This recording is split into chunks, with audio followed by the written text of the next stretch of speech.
Okay, today I am talking with Vijay Swaminathan, who is one of the most interesting entrepreneurs I have met in my career in HR. He has quite an interesting background. We're going to talk about the company he's founded called Draup, D-R-A-U-P, and he has quite a background in this space of skills and AI and talent intelligence.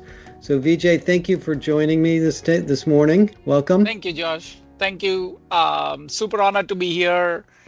I've always looked up to you for all the insights, and it's such a privilege to be here on this platform with you. Thank you. So I found out about Talent Neuron when you guys were part of CEB, who actually was a competitor of ours at the time, and I never quite understood it. But why don't you start with your history?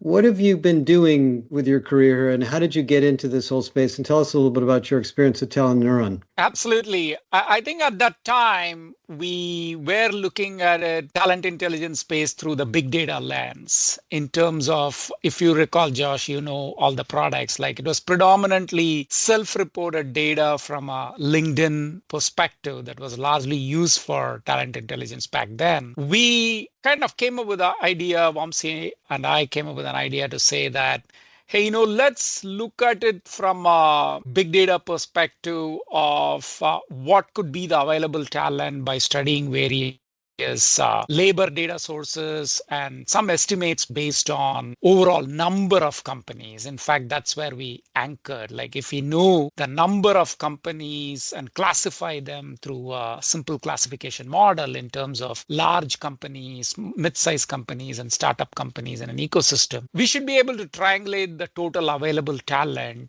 in a methodical, statistical way. And that's when we realized, when we started doing that, the number of resumes doesn't necessarily triangulate well with our estimate, depending upon how well the resume system is evolved in that particular location.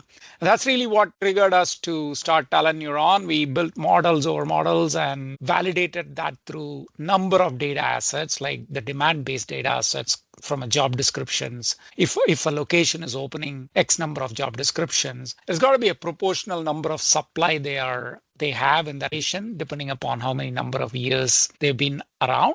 So this was sort of the start of Talent Neuron, where we brought in a different perspective to estimate the total available talent, what we called as the installed talent in a given location. Of course, we then carved out into after that, right? Like number of what is the fresh talent, how many professors are there, and those type of aspects to build multiple estimates, validation mechanisms, and that's how Talent Neuron was born. Okay, so you and Vamsee started Talent Neuron. You were collecting all this data. There was no AI at the time. Correct. Much.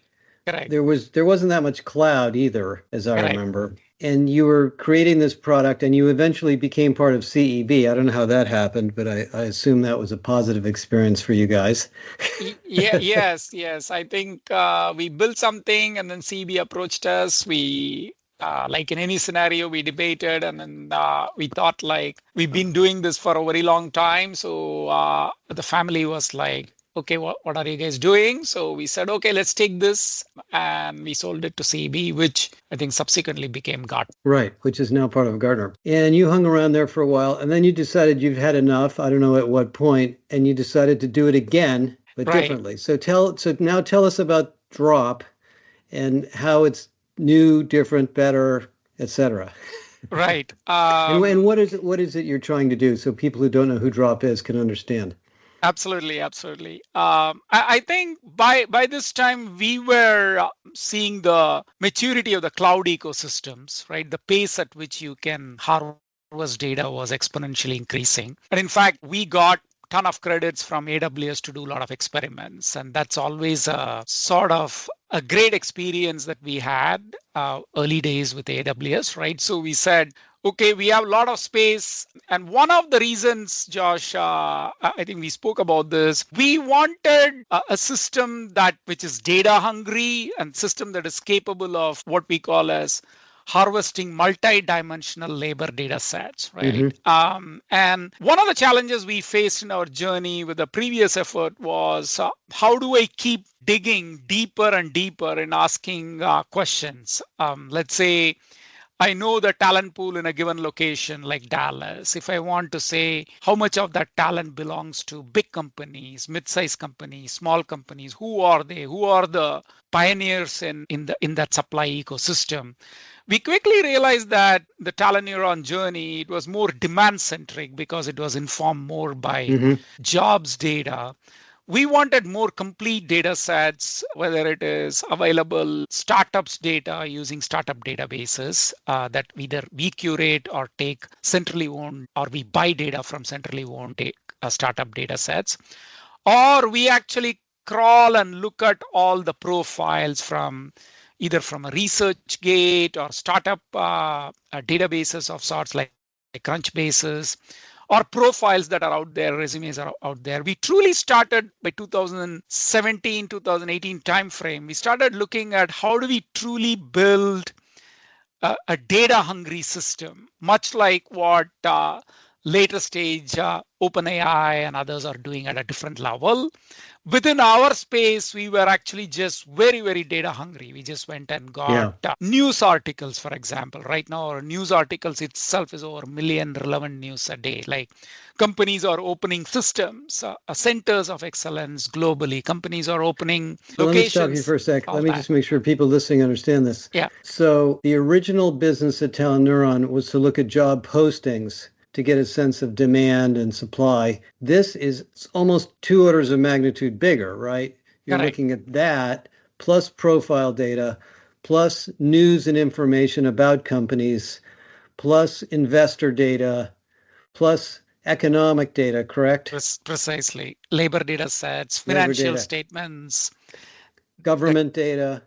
Correct. Federal data sources, 10K statements, 10Q statements. Okay, so you got all this data. You're in the cloud. You're using AI. What do you do with it all? So Great. One of the things people do with it is they want skills, of course, but explain some of the use cases on how people use this incredible database. And then I want to talk about workloads and what you define as a workload. Right, absolutely. I think largely we are doing 3 things for our customers. One is provide labor market intelligence, which is sort of all the talent intelligence parameters, availability, hiring difficulty indices, who are the top innovators in an ecosystem, go deeper into the talent intelligence, labor market intelligence space. Okay, let me just talk about that. So an example, what's an example of that? An example of that is, and very recently, an energy company wanted to understand what are all the available talent pool across top European hotspots about wind technicians, for example, right? Wind technicians. Okay. Yeah. So we are able to go deeper into not just who may or may roles. not be in LinkedIn, actually, probably. Precisely. Probably not. Precisely. Yeah, exactly. That's why I used that example. It was received really well. And the customer is actually a very large, headcount placement company, right? Staffing company. So they found our data very, very valuable from that perspective. So labor market intelligence plus, I would say, deeper granular roles, new cities, unique cities, small cities, and components like that. And the second one, which you really will enjoy, is really how the skills are interrelated, right? So we don't just say, let me give you an example. Let's say we have 3 skills in consideration, right? So Python, Flask, and Fast API. Our system has the ability to say, out of these 3 skills, Python is really the root skill. And if you know Python, you can learn Flask and Fast API, for example. That sort of unburdens the load on the HR to say that, hey, what are the top root skills that we really need to focus on hiring? So the system, so to clarify for people listening, so the system is smart enough to not just see a bunch of words, but to understand that some of these are hierarchical, dependent on each other, and identify root skills versus new skills that might be manifestations of the root skill. Precisely. In fact, we are very excited to bring out something called Skills Advisor. I'll launch it in your account very soon. You can actually put 20, 30 skills. The Skills Advisor is smart enough to say, hey, these are the 3 or 4 skills that are the root skills. The rest are all skills you can learn in a week or 2 or 3, right? So depending upon the complexity of the skills. So that's something, the skills, the interrelationships of the skills and what are the root skills. That's something we are doing a lot of work. We take it to customers. The more complex the work is in terms of AI, hiring for AI talent, I'm sure you're hearing that. It's become a very, very challenging environment for enterprises wanting to bring AI talent. They can actually look at their existing IT and software talent and see where should I dial up to get to that AI talent, because not every company is going to be able to offer disruptive AI talent when the product companies are fighting for that let me talent. ask you a question about AI talent. So one of the things I've noticed when I look at AI skills models is there seem to be 50 algorithms that pop up. And then the the DeepSeek guys have a bunch of new ones, and then there's another one. Is your system the type of system that would say, look, don't go searching for all those algorithms. We'll show you what the root skills are to am I correct? Absolutely correct. Because the tech stack is going to change rapidly, and it is changing rapidly. We have skills like adaptive model refinements, for example, within AI, which will point out to what the root skills are. That's the easiest way to scale up your AI skills. Of course, you have different levels of AI talent, like whether you want an AI researcher, AI engineer, and so on. So depending upon that, we will adjust. But the core value we bring is what should be the root skills that we are focused on, and how do we hire for that? I think that is the second aspect of use case of what we do. And does your system do that? And I think it does, but let me just ask. In areas like soft skills, sales, marketing, non-engineering. Great question. It is right now. It does more. It has more clarity. It's an evolving system. It has more clarity on the technical skills, right? Soft skills, we're still mapping that. Sure. Do you think soft skills will end up becoming hierarchical like that? You think you'll figure that out? I don't know the answer to that. I don't know the answer to that. It's a very interesting idea. Yeah. We could explore it later. Exactly. We can possibly write on paper on that. I think eventually we may be able to extract some relationship, but the relationship can also be subjective based on the people using the system who are tagging it one way versus the other. So that's the whole skills area. By the way, let me just say on the podcast for people listening, the problem with all these skills systems is the volume of information that comes out. You're now forced to make sense of 50,000 skills that look like phrases and words, and which ones are relevant to what. Very, very difficult problem without a product like Draup. Yes, thank you, Josh, for that clarification. And the third one is really very relevant data assets where companies can understand their peer ecosystem. I think that is another big differentiator. We have data on about 1.5 million companies across the globe that we have mapped to study what their tech stack are, what skills are they hiring, where are they hiring, how is their demand growing. This is a data asset that HR never really used in the past. But now, after we have brought it to the market, nobody can really stop using it, right? Because now, take for example a biopharma company, right? They are not just a science company; they are a tech company. They are a manufacturing company. They are a robotics company. So on the floor, manufacturing, they may want to compare themselves against a robotics type of a company. When they are doing R&D, they want to compare themselves against very specific set of peers within their ecosystem. It could be a small molecule or a large molecule company. Then when it comes to technology, they are actually competing for talent, like, as you know, like the likes of Google and the Metas of the world. So we have created a sort of a CRM system where if you sign up with us, you can immediately benchmark against multiple categories of peer companies, where you can see how do you compare against their talent footprint, R&D size, org ratios, org levels, number of levels within a job, all kinds of metrics. We have about 50 plus metrics that you can compare yourself against your peer ecosystem, something that only very few companies were able to do. I don't know that anybody else can do that. Absolutely. I've never seen anybody else do it. It's so much more extensive than a skills analysis system to do competitive benchmarking and learn about either technologies or organization structures or tools or technologies of, implementation technologies that you don't have in your business area. Yeah, it's massively Absolutely. interesting. And another interesting development, we just launched our AI chatbot Curie.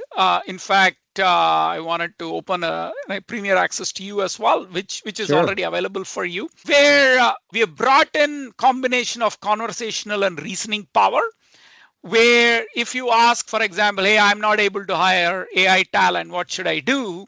It will come up with strategies like, okay, if you have IT talent, move that to software, from software move to AI.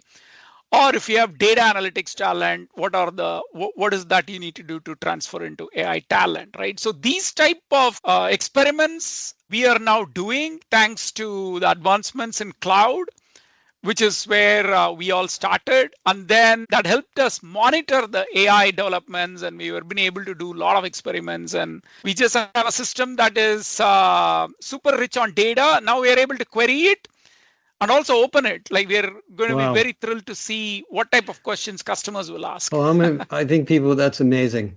So even if you're not sure exactly what data you need, the system will guide you Precisely. to look for the right thing. Okay, that's fantastic. So let me go back to skills for a sec. This idea of a workload, this is something that I think you pioneered that's really important. Explain what that is. I don't want to put words in your mouth. No, absolutely. Once again, this work we've been doing for at least 3 to 4 years now. Originally, when basically an industrial engineer by profession, so I was looking at, you and I have spoken about this. This whole jobs ethos that we have is from the industrial age, right? So we wanted a job description for each and every person, each and every job role, and we just carried forward that from, you have also spoken eloquently about it. One of the challenges that we have is if we break the job description into tasks, there's just too many tasks, right? So everything is a task, and you have like suddenly 30, 35 tasks in a given job description. And if you add up across an enterprise that has 2,000 to 2,500 job descriptions, it just becomes too much for companies to handle. So we were looking at a way called workload, which could be, the model that we have built is pretty much, it takes some meaning addition of related tasks. Can that actually represent workloads? And we got to a fewer number of workloads, about 10,000 plus workloads, that could explain about 80 to 85% of all the job description that we have. Like, we have about about a billion job descriptions. So you went from a billion job descriptions to about 10,000, did you say workloads? Yeah, 10,000 plus workloads. So is a workload what I would call a business capability? I used to, what give us an example of what a workload would be?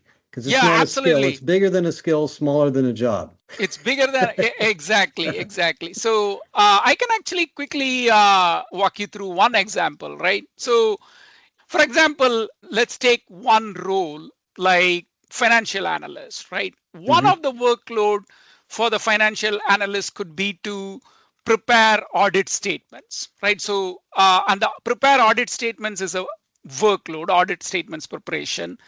Underneath that, there could be 5 or 6 similar tasks, which is study profit and loss statements, do cash flow statements. There could be multiple tasks associated with that. Like, that 5 or 6 tasks is now represented by one workload called prepare audit statements, right? So that is one example of a workload. I think, let me talk about, mention why I think this is so important. Almost every company is going through some kind of an exercise or thought process to try to figure out where AI can eliminate routine work. So one approach is you look at all the sort of low-level tasks you're doing, what percentage of them can be done by AI, and implement something to do that. Right. But that's very voluminous and confusing and actually kind of difficult, to be honest. So you're saying move it up to this other level of workloads and find ways to automate the workloads or the precisely. Exactly. You use the word. I think, I've talked to a lot of companies about this. Just yesterday, I talked to a large software company about it. I think doing it at task level will sometimes work, but I think it can be very time wasting. So this is a really valuable insight. And I don't know that anybody else has done this at this level Got it. of Got it. analysis.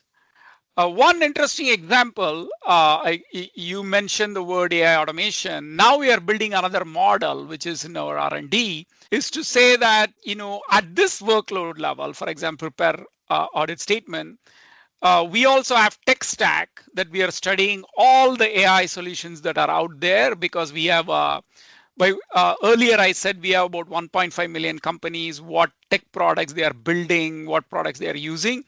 Now we are able to identify very specific agentic AI that can support preparing audit statements, for example. So to your Because earlier you know point, what platforms they're running on. By the way, precisely how do you know what platform a company's using? How do you get that?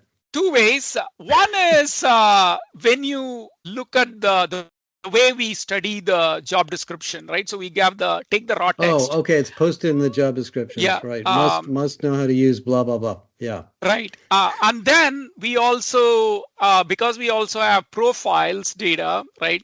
We can also look at in that company is Power BI the dominant visualization platform, or is it Vizier or other platforms that they use for visualization, for example, data visualization. So we use the word called stack. What is the data visualization stack? What is the AI stack, like that? So that's how we know them. So let me go up a level and then we'll wrap up because I know people have Yeah. other things to do besides listen to us all day. So your business model today is to sell access to the platform for analysts and recruiters and Right. workforce management people, strategy people. But by the way, it's an incredible platform. We've gone nuts with it over here. It's really amazing. Is that where you're going? Are you going Great to be selling question. this chatbot? Are you going to be doing OEM of the? Right. Josh, everybody is trying to do everything, but there is largely three components with which we go to the market. One is the SaaS platform, as you mentioned, like you get licenses very similar to common SaaS platforms. You get licenses, cloud enabled, just get in. That's the easiest. And the pricing is based on the number of licenses. But the second thing that we are doing is a lot of data APIs, Josh, because we don't know the power of our own data many times, right? So sometimes companies would just want, hey, send me signals data of all my peers in an API. There could be a signal API. Send me all the exact movements. I just want that. And send me all the latest job refreshes, number of job refreshes across all the locations I'm operating. We're doing it with at least 20, 30 companies like that. So there is multiple APIs that we have built: Signal API, Jobs API, Talent Availability API. So you can just plug in and extract data as and when you want. There's a third layer that we are doing with a few companies, which is pretty much enabling their AI layer, the LLM layer, right? So some companies, I'm sure you're also getting similar requests based on the data sets you have. Hey, just give me the raw data sets on whether it is profiles or whether it is job descriptions. I may be using it with multiple other data sets to say auto generate my job description, right? So everybody is trying to automate their job description. One of the new things we are seeing is not necessarily go with a vendor, but they just want the data and they want to do it themselves. They're not asking us to write the JD necessarily. They are saying, hey, give your data. No, that's a huge market. I mean, all of these HCM vendors and recruiting vendors and tools vendors that want to offer those kinds of products could just be powered by Draup. Exactly. In fact, some of the query data sets that we are launching, even though we have a user interface, sometimes companies say, you know what, I want you to give me the data. So in many cases, we are just powering their co-pilots, right? So we're one of the many data sets, and they basically call our data sets when and if it is relevant, right? So it's a stream of data sets that are flowing into companies' data lake, and we consider that is the next wave in SaaS platform journey, which is pretty much AI enablement through data. So great. Okay, Vijay, this has been really great.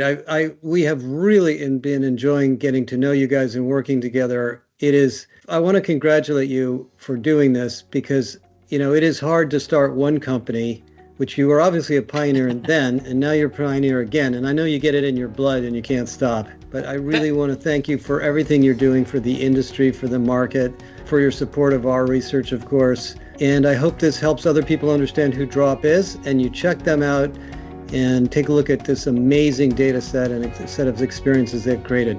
Okay, thanks, Vijay. Thank you, Josh. Super privileged to talk to you once again. Deeply, deeply honored to meet with you.